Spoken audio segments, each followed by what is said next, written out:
আগ্রহ, চেষ্টা আর ধৈর্য, এই তিনটা জিনিস থাকলে সফলতা অবশ্যই আসবে। হ্যাঁ, আমি যে কোনো কাজের কথাই বলছি। আসলে মনে প্রচণ্ড যদি ইচ্ছা থাকে, আগ্রহ থাকে আর ধৈর্য থাকে, সেই জিনিসটা প্র্যাকটিসের মাধ্যমে হোক, কাউকে ফলো করে হোক, বা নিজে নিজে চেষ্টা করে হোক, যেটাই হোক, সেই জিনিসটা যদি নিজের মধ্যে থাকে যে আমি কেন পারবো না, তাহলে অবশ্যই কিন্তু সে সফলতা অর্জন করে। তো আমার ক্ষেত্রেও সেটাই হয়েছে। আসলে হাতে ধরে কখনো কেকের কাজ শেখা হয়নি, যতটুকু যা ইউটিউব দেখে ফলো করছি, আর সমস্তটাই নিজের চেষ্টা, অনেক বাধা, সব কিছু পেরিয়ে আজকে সফলতা অর্জন করেছি। আসলে কতটুকু সফলতা অর্জন করেছি তারাই বলতে পারবে যারা আমার কেক এই পর্যন্ত টেস্ট করেছে। আসলে কথা এটা যে আমি কেকের কাজ করছি, সেল করছি, অনেকে কিনছে, যে আমার ফ্যামিলিতে খাচ্ছে, আত্মীয় স্বজন খাচ্ছে।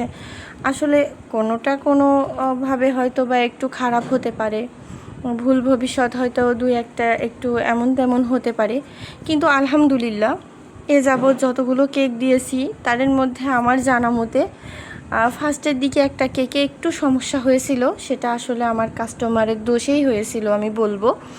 সে আসলে সেই দিনকে আমাকে এত বেশি প্যারা দিয়েছিল, এত বেশি। কেকটা তো অর্ডার দিয়েছিল 12টার সময়, 3টের দিকে নেবে বলে। তো 12টার দিকেই অর্ডার দিয়ে সে আমাকে একভাবে মেসেজ দিয়েছে, একভাবে, মানে আমি যে কেকটা ঠান্ডা মাথায় করব, সেই কাজটা আমাকে করতে দেয়নি।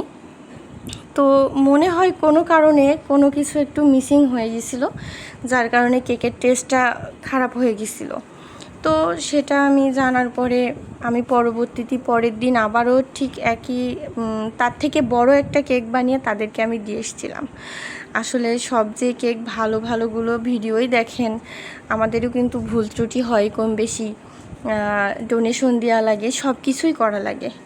তো যাই হোক, তার কেকটা খারাপ হয়েছিল। তো আমি কাস্টমারদের বলবো যারা আসলে কেক অর্ডার করেন, আমাদেরকে একটা ছবি, মানে রেফারেন্স পিকচার যে এরকম হবে, অথবা বলে দিলে হয় যে ওই রকম হবে, কি লেখা হবে, ফোন নাম্বার, লোকেশন, এগুলো দিলেই মোটামুটি আমরা মনে শান্তি নিয়ে কাজ করতে পারি। আর যারা বেশি প্যারা দিয়ে ফেলে, আসলে তাদের কেকটা একটু এলোমেলো হয়ে যায়। তা যাই হোক, এই কেকটা রেডি করছিলাম আমি, অল টাইম বেচাকেনা উদ্যোক্তা গ্রুপের মেম্বার আমি। তো তাদের জন্যই আমি কেকটা রেডি করছিলাম। গতকাল আমাদের মিটিং ছিল, সেইখানে আমি কেকটা নিয়ে গেছিলাম। আলহামদুলিল্লাহ সবাই খেয়ে অনেক অনেক ভালো বলেছে। আমি অনেক হ্যাপি হয়ে গেছি যে আসলে আমার বানানো একটা কেক খেয়ে সবাই যখন প্রশংসা করে, তখন আমার মনে অনেক শান্তি লাগে।